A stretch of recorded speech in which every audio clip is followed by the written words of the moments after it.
senhoras e senhores, como vocês estão? Estão bem? Mesmo com todo esse movimento que estamos atravessando, né? Toda essa movimentação conturbada que o planeta vem atravessando, passando por polarizações graves, entrando numa nova fase que a gente precisa ter pacificação no coração de nós mesmos e misericórdia para com aqueles outros que estão ainda se debatendo nas suas loucuras, nas suas viciações, nas suas resistências egóicas. E para isso é importante exercer aquilo que é o tema da noite, ou melhor, o tema da tarde, que é a caridade, que a gente precisa estar com ela na ponta da língua e na perspectiva de não se afastar jamais do que é a proposta que está no Evangelho, né? Que fora da caridade não há salvação.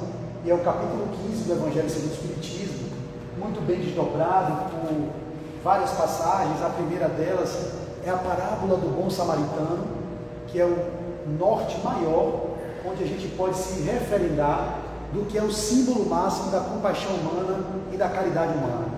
Mas nesse capítulo também, vocês vão ter a participação de um outro tópico que fala sobre o mandamento maior. Depois vocês vão ver a necessidade da caridade, segundo São Paulo, que ainda que falasse a língua dos homens e dos anjos, sem amor ou sem caridade, eu nada serei. Você vai ter um outro tópico que eu recomendo que vocês leiam: fora da igreja não há salvação, fora da verdade não há salvação. Ele vai explicar por que não fora da igreja e não porque só fora da verdade não há salvação. Porque fora da igreja, se você for católico e não for protestante, você é salvo porque é católico, mas não é salvo porque é protestante. Então, fora da igreja não há salvação, não é uma coisa universal, porque existem várias igrejas, várias denominações religiosas. Então, não seria fora da igreja, como em algum momento da história, algumas denominações religiosas falaram isso, que fora da igreja não havia salvação e que não é real. Como fora da verdade também, não cabe, porque a verdade é relativa. Qual é a verdade que a gente poderia dizer que é absoluta? É a verdade que Deus, o Pai, através do seu Filho primogênito, Jesus, nos mostrou.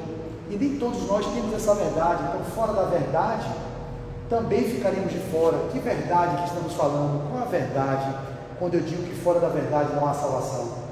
E vem o final, que é as instruções dos Espíritos, que é uma mensagem belíssima do próprio apóstolo Paulo de Tarso, que lá de Paris, em 1860, ele vai trazer: fora da caridade não há salvação.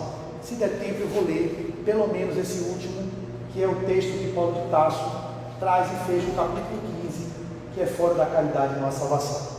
Então o tema de hoje, obviamente, eu tenho que trazer sempre para a nossa realidade, para o nosso cotidiano, porque não adianta eu falar aqui interpretando as passagens evangélicas que malmente eu consigo fazer e malmente eu consigo alcançar, pela própria limitação do meu nível de consciência, do meu nível evolutivo. Então é muito mais difícil eu tentar traduzir o que o Cristo quis dizer, ou o que é que as Escrituras revelam, do que eu, para mim, do meu jeito, tentar traduzir do meu entendimento na realidade do nosso cotidiano. Nós estamos precisando muito nesse momento viver a caridade no seu sentido amplo. E o que eu estou falando para vocês não significa que eu estou vivendo. Eu não consigo viver. Tanto que eu entrei também em movimentos de revoltas, entre aspas, revolta não é a palavra, eu entrei de resistência, a palavra é essa.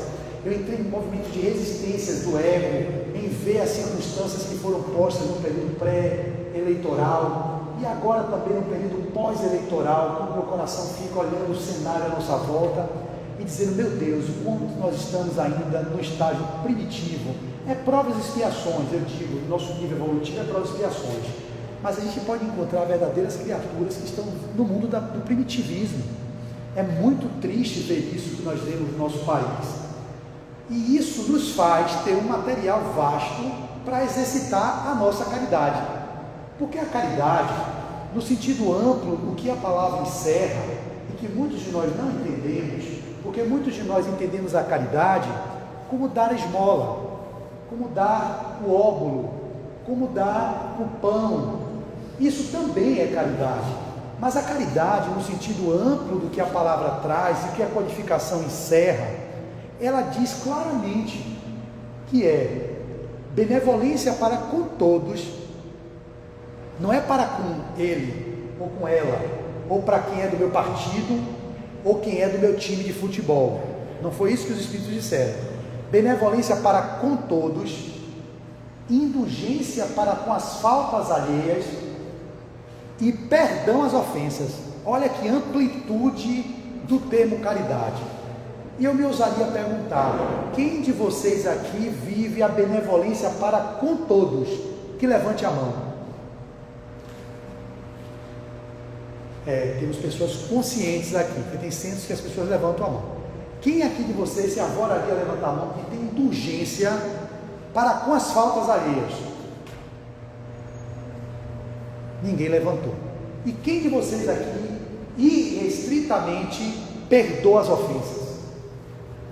Ninguém, nem eu. Nós estamos na terra para viver essa máxima: a benevolência para com todos, a indulgência para com as faltas alheias, que começa com as faltas alheias, a minha própria falta que eu cometo, e o perdão às ofensas, que passa pelo perdão, ou seja, o auto-perdão, porque eu não tenho como perdoar ninguém fora, se eu não tenho capacidade de me perdoar. Já começa por aí a confusão. Ou seja, Flávio, é perdoar as ofensas, mas eu não tenho condições de perdoar uma ofensa externa a mim. Se Flávio Neri não tem condições de se perdoar, por ainda ser um espírito calceta, empedernido no mal, recalcitrante, atrapalhado, ainda nos processos de me debater, nas minhas mazelas morais, nas minhas imperfeições, nas minhas inabilidades, se eu não tenho ainda estrutura interna para perdoar por eu estar assim, porque meu nível evolutivo ainda é esse, a gente diria que a nossa melhor versão é essa que se apresenta, a dela é essa, a dela é aquela, a dele é aquela ali, e a minha melhor versão que eu tenho é essa daqui. Mas quando você nega a sua melhor versão, você anula-se para querer agradar os outros, você já entra no espaço de completo desagrado do Deus que habita em você. É um discurso meu filosófico, tem que ser assim complexo, porque a doutrina espírita ela é uma doutrina filosófica que tem base científica e repercussões morais. A gente não pode prescindir disso, do pensar. O espiritismo é uma doutrina do pensamento, da filosofia. A gente precisa filosofar, aprender a aprofundar o nosso nível de pensar e não viver nessa margem de periferia que normalmente a gente tende a ficar nos grupos de estudo, nas palestras, e na superfície a gente vai vivendo e vamos nos tornando pessoas superficiais e que não necessariamente fazemos o que deveria ser o movimento de aprofundamento nas questões da alma, nas questões importantes da nossa existência.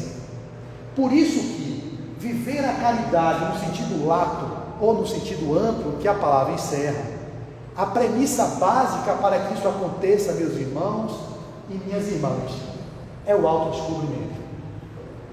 Ninguém vai conseguir viver a caridade se não se descobre.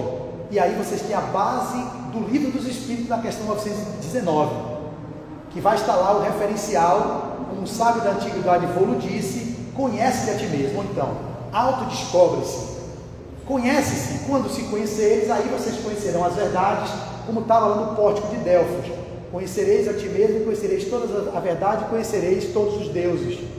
E o Espiritismo diz: conhecendo a si mesmo, nós vamos conhecer a nossa essência divina, porque o Deus, ele é imanente em você, ele está imanente em mim. O Deus não está fora, o Deus habita tudo. A consciência suprema é a expressão de todos nós, também dos nossos irmãos, que são do partido A ou do partido B, que vinculam o seu candidato A ao candidato B. Se a gente não tem a capacidade de conseguir nos perdoar, nos amar, como é que eu vou conseguir tolerar? Como é que eu vou conseguir ser indulgente? Como é que eu vou conseguir ser benevolente? Ou como é que eu vou conseguir perdoar esses que estão fora de mim mesmo? Tudo que acontece nesse nível, se não parte da premissa do auto-perdão e do auto-amor, é hipocrisia, como dizia o Cristo: sepulcros caiados, brancos por fora e podres por dentro. A nossa sociedade é uma sociedade hipócrita, não tenho dúvida disso.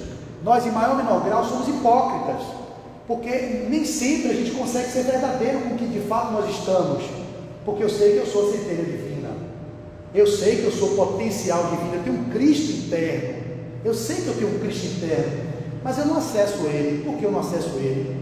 Porque eu me perco no mundo externo, nos distratores, nas diversões, naquilo que não é o essencial à vida, e depois não entende por que sofre, porque tanta dor no mundo, porque tantas mazelas a gente tem enfrentado em pleno século XXI, no ano de 2022, com a possibilidade do retorno de uma nova onda do coronavírus, porque isso acontece pela incúria, pela irresponsabilidade. Quando eu falo, é a minha também, viu?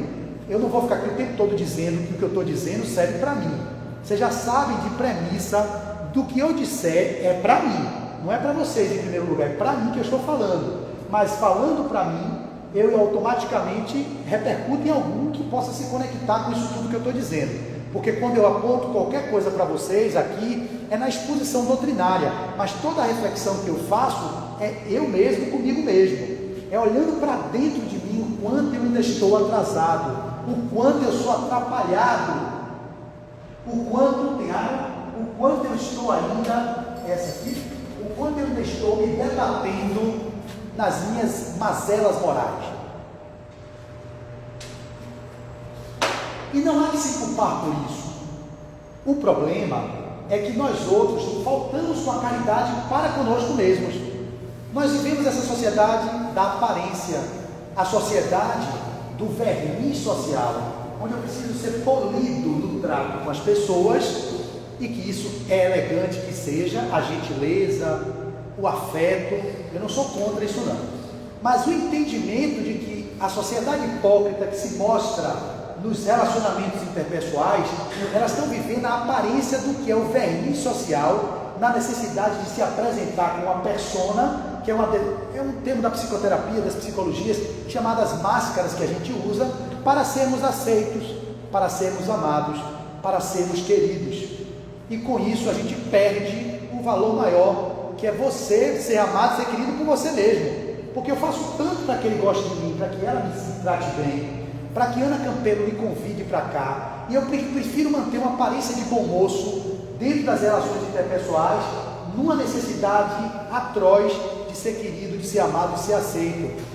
Nesse lugar eu me coloco com a ausência do auto-amor, porque o amor próprio não é um amor egóico, onde eu atropelo, passo por cima dos outros, onde eu não respeito as diferenças, onde eu não tenho indulgência com o próximo. Não é isso que eu estou falando, mas é a premissa básica para que você consiga exercer o amor ao outro, que a caridade no sentido amplo é o amor em movimento, como dizia Emmanuel. Caridade é o amor em movimento, e para que o amor fique em movimento, eu não posso conceber que o amor se movimente a partir do lugar do desamor, da falta do amor próprio. O amor próprio, repito, não é o amor do ego. O amor do ego, vocês podem não compreender tanto, é um amor personalístico, o amor utilitarista, o amor, aquele que tem interesses por trás. A gente não tem na terra um amor ágape no seu sentido, que é o amor incondicional que o Cristo mostrou. A caridade no sentido lato, no sentido amplo, é essa caridade que Jesus representou. Benevolência para com todos.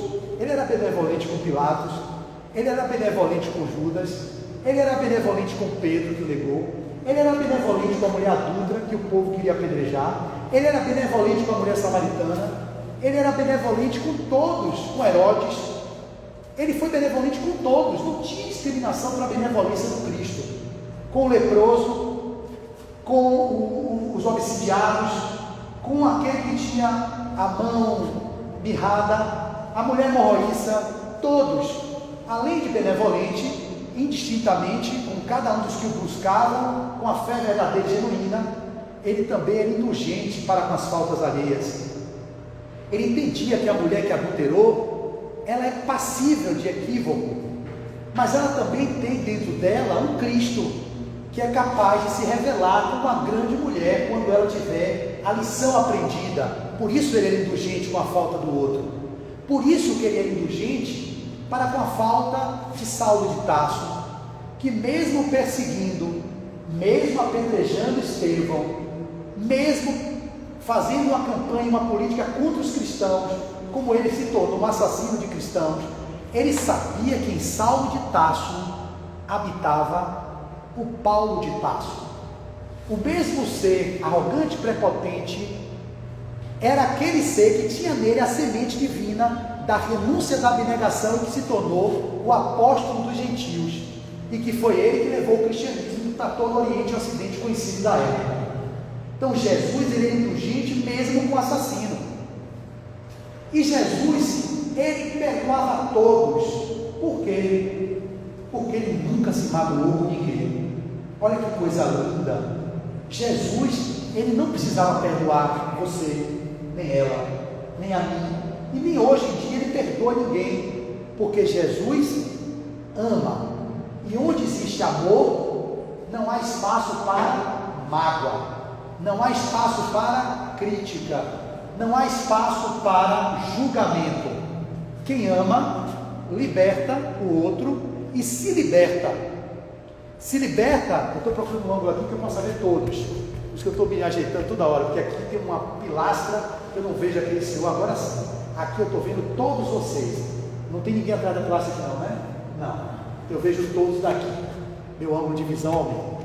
Então, Jesus, que é o exemplo do amor no seu sentido amplo, a caridade necessária, que a gente precisa viver muito no nosso tempo moderno, nessa vida que a gente está atravessando, é exemplificado na sua figura manifesta no mundo como um amor manifesto, que é o Cristo, nosso Jesus de Nazaré, o Messias, o ungido, que nos mostrou que o amor, ele apaga a multidão de pecados. Como é que pode nós outros hoje vermos guerras fratricidas em nome de um Deus que é amor, que prega a paz, e as cruzadas, e toda a Inquisição pautada no Cristo? Cristo nunca falou nada daquilo. Ele era indulgente com todos, ele perdoava as ofensas, porque ele nem perdoava porque ele não se magoava, e ele era benevolente com todos. Como é que a igreja na época queria as cruzadas, a primeira, a segunda, a terceira, a quarta, a quinta cruzada, que precisou o seu apóstolo amado, que era a representação máxima do amor, depois de Jesus, dizem alguns autores, que é o ser que mais chega próximo do Cristo que passou na terra, é São Francisco de Assis, que precisou reencarnar como João Evangelista que ele era um dos apóstolos do Cristo, que foi o único que não morreu decapitado, crucificado, morreu de velhice, morreu de morte natural. Ele volta em pleno século XIII, 1200 e alguma coisa, se não me engano, e vai trazer a renovação da igreja, mostrando o que o Cristo genuinamente tinha pregado, porque as pessoas se perderam do que o Cristo diria, que era justamente a caridade, o amor a todos, a benevolência para com as faltas alheias, a indulgência para com as faltas alheias, perdão. E a igreja não estava assim, ela estava brigando com os mouros, com os muçulmanos, uma guerra em nome do mesmo Deus, porque todo mundo preconizava ali naquela época o monoteísmo, porque todos somos monoteísmos, os judeus, os protestantes, os católicos, os que somos monoteístas, acreditamos no único Deus. E aí pelo Deus, que o Deus é amor, como João disse, Deus é o amor. O Espiritismo vai trazer que Deus é a causa primária de todas as coisas, é a causa encausada. Mas a gente tem a figura de Deus amor. Como é que o amor pode pregar o desamor? Como é que a compaixão, a benevolência vai querer que o irmão fique brigando com o outro, como a gente está vendo aí, e a gente continua sincronizando? Eu percebo, e eu também falo de mim, quando eu pego os vídeos que eu recebo, vendo essas loucuras que estão acontecendo no nosso país, eu digo, meu Deus do céu, como é que a gente vai se afastar disso? Uma obsessão coletiva. Nós estamos vivendo uma obsessão coletiva. E não sou eu quem diz, são os espíritos, os benfeitores, Manuel Flamengo Miranda, todos os outros que escrevem aí através de médios de escola. Eles mostram como nós estamos enfrentando uma obsessão coletiva, e nós espíritas somos aqueles que somos vistos como os prioritários para desconstruir o cristianismo, porque segundo a literatura, nós representamos o ideal do Cristo, porque a terceira revelação é o Espiritismo, o Consolador prometido, e como consola os corações, eles têm interesse em minar a doutrina espírita nas direções de casas, inspirando médios que escrevem livros que são apócrifos, livros que não têm base doutrinária na qualificação, pessoas que fazem exposições, palestrantes dos mais variados, que terminam enviesando a própria doutrina espírita. Por isso que cabe a vocês estudarem, cabe a vocês ouvirem o que eu estou dizendo, mas eu tenho limitações. E com as limitações que eu tenho, eu posso também trazer coisas que não são fidedignas ao que a doutrina prega. Eu vou querer mais. E nessa perspectiva, é óbvio que quando nós nos afastamos do que a base que seria a nossa referência maior, que é o que o Cristo pregou, e mesmo os doutos, os eruditos, os teólogos, os exegetas, os que fazem as interpretações das Escrituras, se eles corrompem, imagine os incautos, aqueles que são as massas de manobra na mão dos líderes, que são aqueles que estudaram para ter um pouco melhor a interpretação do que está nas Escrituras Sagradas, e as pessoas manipulam aquilo, corrompem aquilo, e aí qualquer denominação religiosa, tem no Espiritismo, isso a gente viu muito no movimento espírita acontecer, tem no catolicismo, tem no protestantismo, tem em tudo que é lugar. Quando eu falar aqui, estenda todas as doutrinas, filosofias e religiões. Nós vemos as pessoas usando, às vezes, nomes de espíritos de escola, como se fossem apócrifos ou escritos de forma falaciosa, para validar as suas loucuras, dizendo que fulano disse isso de cicrano, que Beltrano falou aquilo de Beltrano, e que os espíritos preconizam isso e não aquilo. Jesus tem partido? Eu não sabia disso. Jesus é de esquerda, Jesus é de direita, Jesus é de centro, Jesus é do centro, da centro-esquerda, é da centro-direita, ou da extrema-direita, da extrema-esquerda. Eu não sei, Jesus para mim é do alto. Não é de esquerda nem de direita, é de cima. O Espiritismo é de cima. Eu me arrepio quando falo disso. Eu ouvi um amigo meu falar isso, não sei se ele pegou em outro palestrante, a gente vai repetindo coisas. Meu lindo querido e amigo Flávio Santos, falando sobre a política, ele falava isso. Ele, poxa Flavinho, que lindo essa sua fala, foi o que eu precisava, e eu dou crédito a quem eu vi. Se ele ouviu de outro, ok, ele não deu crédito lá, mas ele falou, para mim foi ele que disse. Então o Espiritismo não é nem de esquerda e nem de direita, o Espiritismo é do alto. Olha que coisa incrível, a gente fica, não, por quê? Eu vou exemplificar, meus irmãos. Olha como é a falta de discernimento e de bom senso que a gente tem. Digamos que na esquerda tem algumas formas de pensar que vão de encontro aos postulados da doutrina. O Espiritismo não vai estar a favor daquilo, é de esquerda. Digamos que na direita tem postulados que sejam a favor de determinada coisa. Eu vou dar um exemplo, vamos lá, o que mais dizem aí? Na direita do que foi posto era a favor do armamento da população. O Espiritismo não é a favor do armamento da população. Então o Espiritismo não é de direita, porque esse ponto ele não compactua. Mas o Espiritismo na esquerda também não é a favor do aborto, no seu sentido como alguns da esquerda denominam, não é toda a esquerda, mas denominam. Como da direita, nem todo mundo é a favor do armamento. Eu estou dizendo assim, de uma forma de exemplificação. Então, como o Espiritismo diz que o aborto, a gente só é a favor em caso de morte da pessoa que já está vivendo, ou seja, uma mulher que já está com 30 anos, tem risco de morte, aí o aborto é indicado. É melhor dar continuidade a uma vida em andamento do que tirar a vida de uma pessoa que está em andamento em relação ao que está começando, então aborta. Mas nos outros casos, todos que hoje até a própria legislação brasileira autoriza, no caso de anencefalia, no caso de estupro, o Espiritismo não é a favor disso. Ele não vai julgar ninguém, não condenar se escolheu fazer, porque todos temos o livre-arbítrio. Vocês entendem isso? Então, se o Espiritismo não é a favor disso, ele não pode ser de esquerda. Mas ao mesmo tempo, o Espiritismo não é a favor que se amem as pessoas, é a favor que se amem as pessoas, e não amar para poder competir, rivalizar, duelar, matar. Então o Espiritismo também não é de direita. Então o Espiritismo é de esquerda, de direita ou de centro? Ele é do alto. Como Jesus era de cima, ele veio do alto.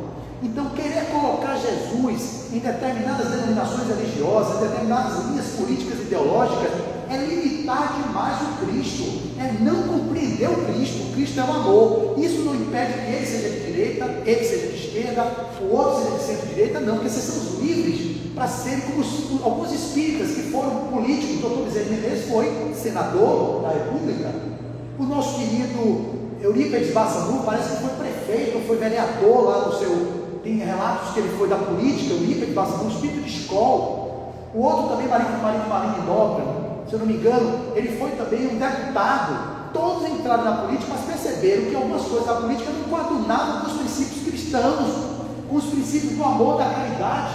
Então o doutor Bezerra percebeu que aquele caminho não seria tão exitoso, ficou até onde foi e depois vazou. Freitas Novas, lembrei. Freitas Novas parece que foi também deputado. Viveu lá como um homem do Cristo, Bezerra de Menezes, um homem do Cristo, Eurípides Barçanufo, um homem do Cristo, portanto cristãos, vai seguir um determinado partido, que precisa na política ser partido ABC, com os princípios que eles acreditam do cristianismo. Aí sim, o que vai de encontro, o que falta com a compaixão, com a caridade, com aquilo que os postulados espíritas e os postulados do cristianismo trazem, com isso eu não vou ficar, eu não posso coadunar. O que a gente está vendo é isso, todos nós nos debatendo com a odiosidade, com uma animosidade sem fim, com aqueles que vão de encontro aos nossos pontos de vista. A gente tem direito a ter pontos de vista diferentes, a ter ideologias diferentes. O que a gente não pode é ficar brigando entre si, se destruindo entre si, matando um ao outro, porque o outro não pensa como eu penso. Nós somos seres humanos comuns e imperfeitos, e esse processo, gente, eu começava falando, ele só se dá quando vocês têm um movimento de autoencontro, quando vocês têm uma dedicação ao autodescobrimento, quando vocês se colocam no lugar daquele que sabe que não se conhece, e que busca se conhecer, para quem se conhecendo possa, quem sabe, conhecer o outro. Porque a premissa básica, eu não sei quem ele é, nem quem ela é, nem quem minha esposa é. Eu convivo com minha esposa, mas eu não sei quem ela é. Por que eu não sei quem ela é? Porque eu não sei quem eu sou. Como é que eu posso saber quem ela é se eu não sei quem eu sou? Vocês entendem o saber quem eu sou? O saber quem eu sou é o que está no meu inconsciente. Porque eu posso até ter um pouco de saber do que eu me expresso aqui enquanto personagem, na relação com vocês, na representação egóica. Aí eu posso dizer que eu sou uma pessoa intolerante, que eu ainda sou irritadiço, que eu sou uma pessoa que tem uma alegria de viver, que eu sou autoritário em alguns momentos, que eu tenho ainda em mim uma raiva contida, e tudo isso faz eu conhecer a minha manifestação do personagem Flávio, saber que eu tenho um humor, que é um humor que está realmente acima da média, entender algumas coisas sobre mim, tudo bem, mas o que está na minha sombra, o que está no meu inconsciente profundo, será que eu conheço a minha possibilidade de matar alguém? Será que eu tenho noção de que eu posso, em um momento de dor, de raiva, fazer uma besteira com uma pessoa? Será que eu tenho esse nível de aprofundamento, de autoconhecimento? Poucos de nós temos. Então a busca que nós deveríamos ter com prioridade era o autodescobrimento, para a partir do autodescobrimento, vocês entenderem o que é a caridade no sentido amplo, da benevolência para com todos, a indulgência para com as faltas alheias e o perdão às ofensas. E vocês com certeza podem dizer, é verdade, quantas coisas pequenas eu não consigo perdoar no meu dia a dia, e eu falo de mim, que olha assim para mim, Flávio, você não tem capacidade de perdão, cara, olha como você fica julgando o outro, você quer rivalizar com o outro, o ego não aceita ser contraditado, não aceita ser contrariado, como é que você pode se dizer caridoso? Então, gente, aqui, de uma forma ou de outra, qualquer um de nós que estejamos aqui exercendo um trabalho de voluntariado, que vai para o sopão, que vem fazer uma palestra em plena quinta-feira, 5 da tarde, e agora, 7 horas, eu vou lá para o Centro Espírita Teresa d'Ávila, na Barra, fazer outra palestra de uma mensagem da benfeitora Marta. Eu que faço áudios e locuções de Marta todas as manhãs, Marcelo que psicografa as mensagens dela, Divaldo que psicografa a Joana, seu Léo que deu conta desse centro. Nenhum de nós somos caridosos. Nossa, Flávio, como é que você pode dizer isso? Falo de mim, mas extrapolo para os outros. Por que eu falo que nenhum de nós somos caridosos? Porque a caridade no sentido amplo é benevolência para com todos, perdão às ofensas, indulgência para com as faltas alheias. Quem desses que eu citei tem isso 100%? 100%. Desde qualquer circunstância. Eu acho que nenhum desses que eu citei tem. Então, como nenhum desses tem, nenhum de nós somos caridosos. O que vocês são? E falam assim, mas é preciso exercitar. Eu não estou dizendo que eu sou contra isso. Eu tenho um projeto Caritas que há 17 anos a gente faz entrega de sopa nas ruas. Ok.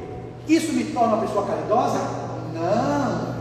Nananina, não. Isso me torna uma pessoa egoísta, que reconhece o egoísmo que tem, porque está na questão 913 do Livro dos Espíritos, para ser bem fiel, a questão 913 vai dizer, qual é a base de todos os vícios?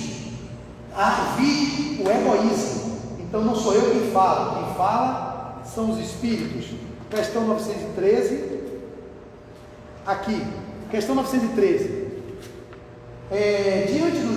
dentre os vícios, qual é o que se pode considerar como radical? Diante dos vícios, Qual é que se pode considerar radical? Resposta dos Espíritos: não dissemos muitas vezes, é o egoísmo, dele deriva todo o mal. Estudai todos os vícios e vereis que no fundo de todos eles está o egoísmo. Quem aqui não tem vício?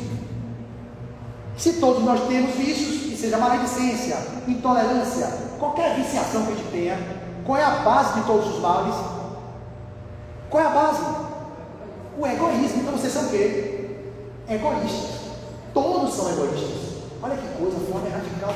Todos que estão aqui são egoístas. Todo mundo.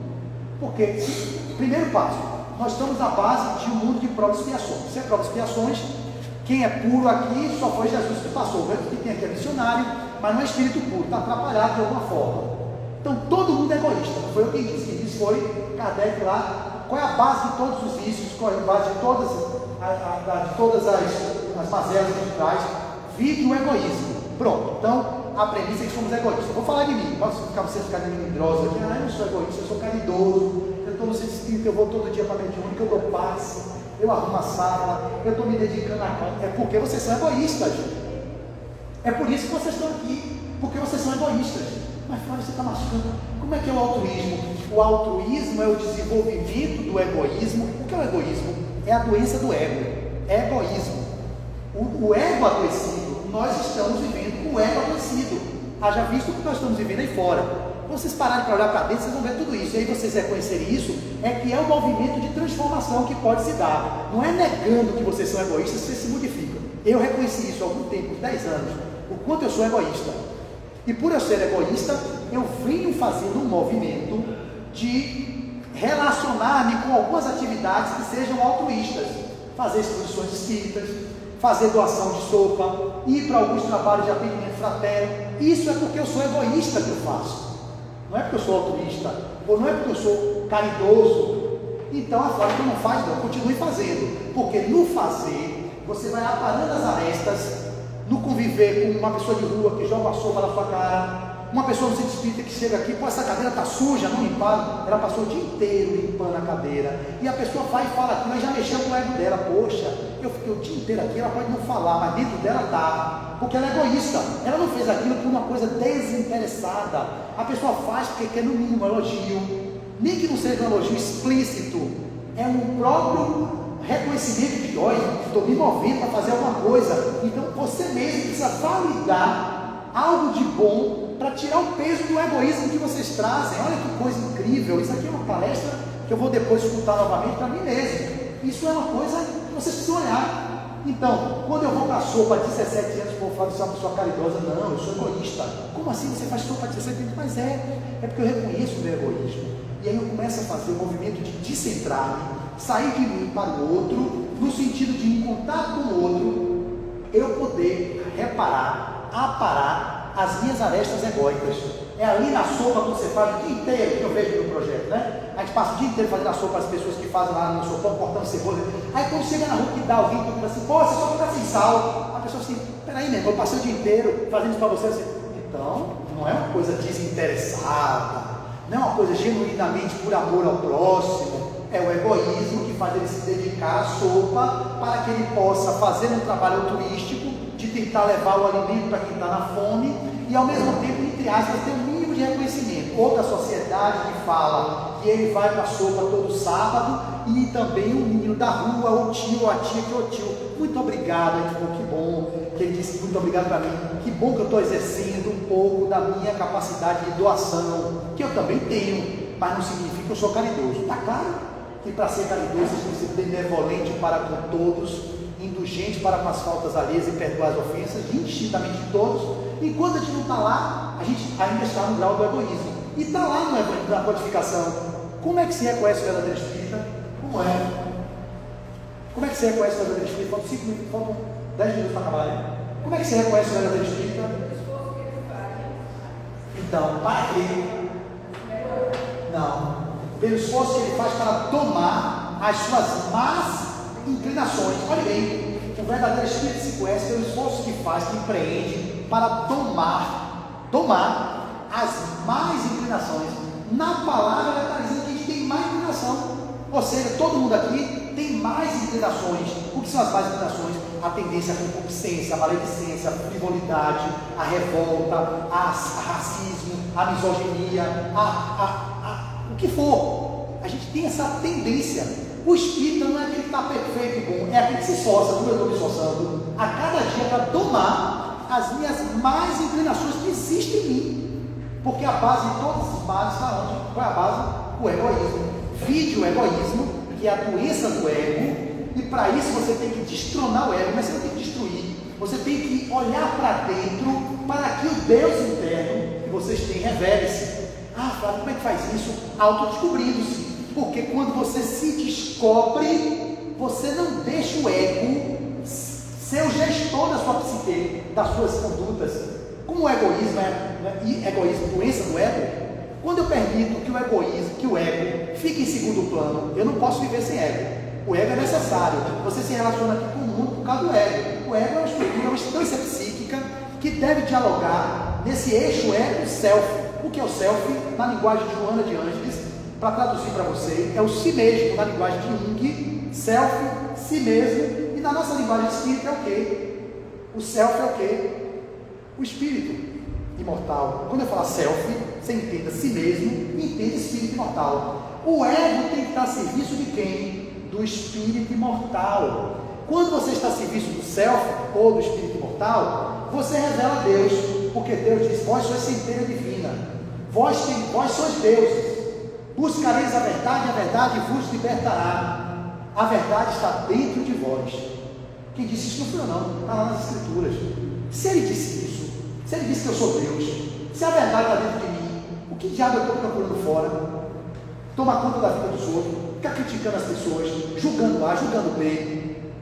Cuide de vocês, no autocuidado, no autoencontro, no autodescobrimento, vocês encontrarão Deus, e aí Deus se revela no amor genuíno que Ele é. Aí vocês se tornam benevolentes, indulgentes, pacientes, e vão perdoar a todos. Vocês aí encontraram a verdade, porque a verdade é Deus.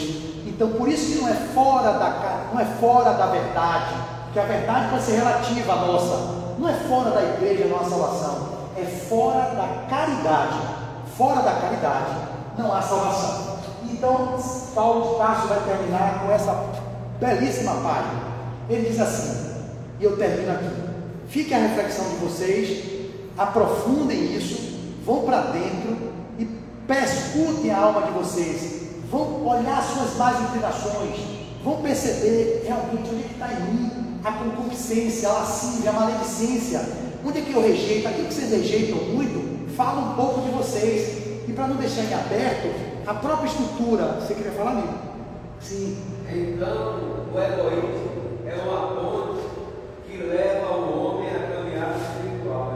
É o amor? É uma ponte que leva o homem à caminhada espiritual. Olha aí, interessante que ele disse, eu não tenho reflexões profundas sobre isso. O egoísmo, ou seja, a doença do ego, pode levar, se você desperta a consciência e perceber-se, hoje eu sou egoísta, pode me levar para o caminho do divino, porque é nesse lugar onde você se compreende que vocês estão adoecidos na questão egóica, que vocês fazem um movimento, se escolherem de ir para dentro, e olhando para dentro vocês revelam o divino, e aí vocês revelam a plenitude, vocês podem alcançar a plenitude do ser, que é a bem-aventurança. E eu, para não deixar em aberto, faltam 5 minutos, a gente falou sobre essa divisão, a nossa conjuntura política, social, econômica. A gente precisa agora, gente, vibrar para o presidente que está aí. Podia ser qualquer um dos dois, não adianta mais a gente ficar querendo bater, destruir, querer que dê errado. A gente, enquanto cristão, a gente, enquanto entendendo que todos são falíveis, humanos, não tem lá nenhum doutor Bezerra, que também é humano, não tem lá um Chico Xavier como presidente, não tem lá um Eurípides Barçanufo, não tem lá uma Joana de Ângeles, não tem lá uma Madre Teresa de Calcutá, não tem lá uma Irmã Dulce, não tem lá o Martin Luther King Jr., não tem lá um Júlio Gandhi, não são homens assim, são homens comuns e imperfeitos, qualquer um que fosse, Lula, Bolsonaro, Tebet, Ciro, ou qualquer outro nome, eles são seres humanos comuns e imperfeitos, e por serem comuns e imperfeitos, o que estiver lá, a gente tem que vibrar amor, tem que vibrar paz.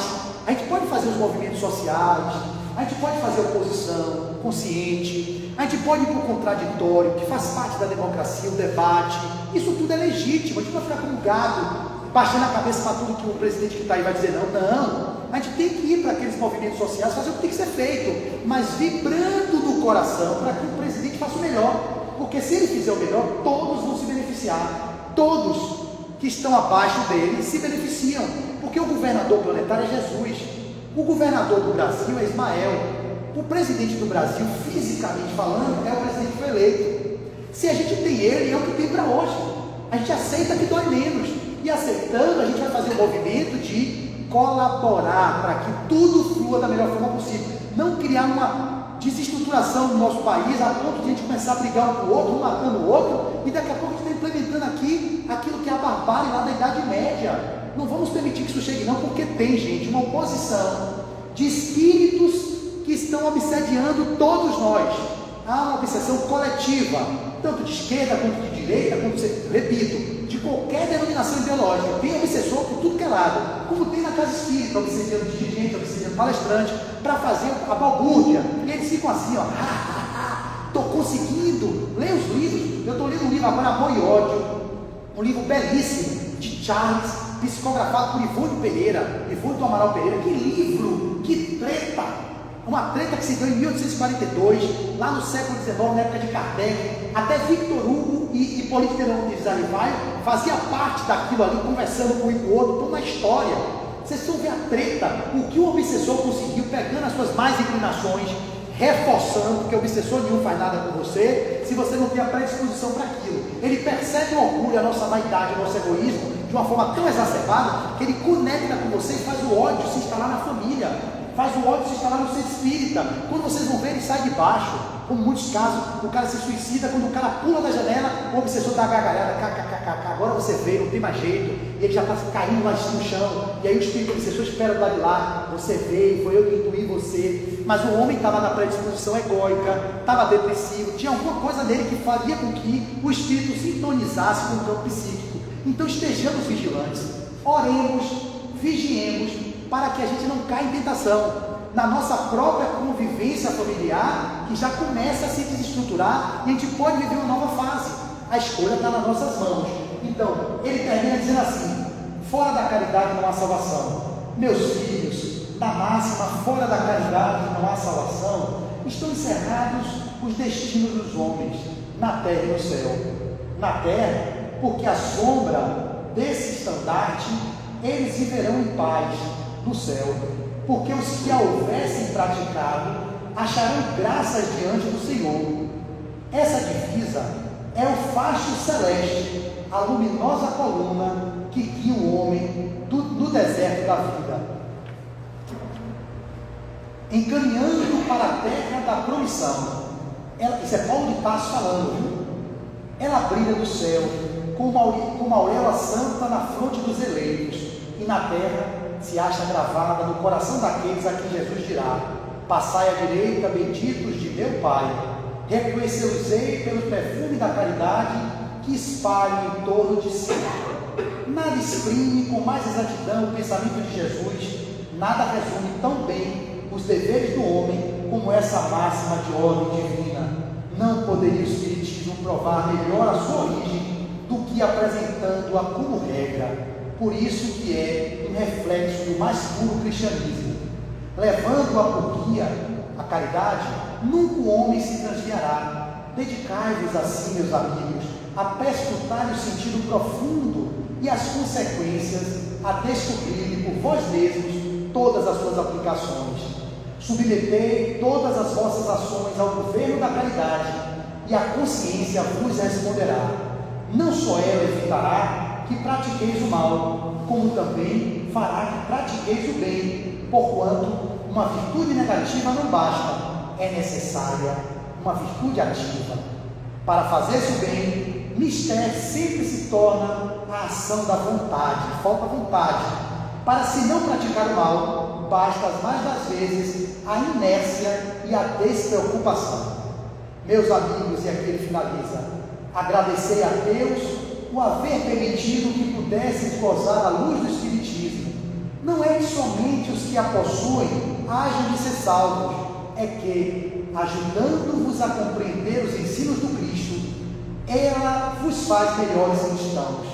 Esforçai-vos, pois, para que os vossos irmãos, observando-vos, sejam induzidos a reconhecer que verdadeiro espírita e verdadeiro cristão são uma só e a mesma coisa, dado que todos quantos praticam a caridade são discípulos de Jesus, sem embargo de seita a que pertencem. Paulo, o apóstolo, Paris, 1860.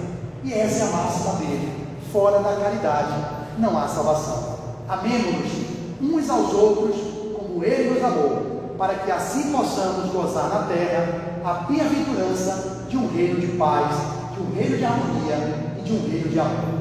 Muito obrigado pela atenção de vocês. Eu espero que vocês leiam o capítulo 15 do Evangelho para aprofundar a temática. E até breve. Obrigada, Flávio. Sobre essas reflexões tão cotidianas, quando Emmanuel nos disse que é necessário voltar, é justamente trazer essas reflexões no nosso cotidiano que Flávio nos mostrou. Compreender o que Flávio disse, que dentre as três virtudes, a fé, a esperança, a caridade é a mais excelente, porque justamente requer de cada um de nós a benevolência, a indulgência e o perdão. Que comecemos por nós a sermos benevolentes conosco, a sermos indulgentes conosco, nos perdoando para compreender melhor o nosso semelhante e melhorar toda essa energia do nosso planeta, porque somos nós os co-criadores para esse processo de transformação para um mundo de regeneração. Convido a todos nesse instante que elevemos os nossos pensamentos ao alto e vamos juntos, agradecendo a equipe espiritual desta casa que nos dirige, que nos intui e nos acolhe com muito carinho, como filhos, ainda na infância que nos encontramos. Que possamos despertar, que possamos trazer para dentro da nossa consciência todas essas reflexões trazidas pelo companheiro. E lembrando do que Emmanuel nos disse, é necessário acordar, é urgente acordar. Desperta todos nós que dormimos ainda. Convido os companheiros fascistas nesse instante a se colocarem em suas posições, doando o melhor de cada um, sendo instrumento dessa espiritualidade benfeitora que aquece nesse instante os nossos corações, para que sejamos esse instrumento representante desse amor e desse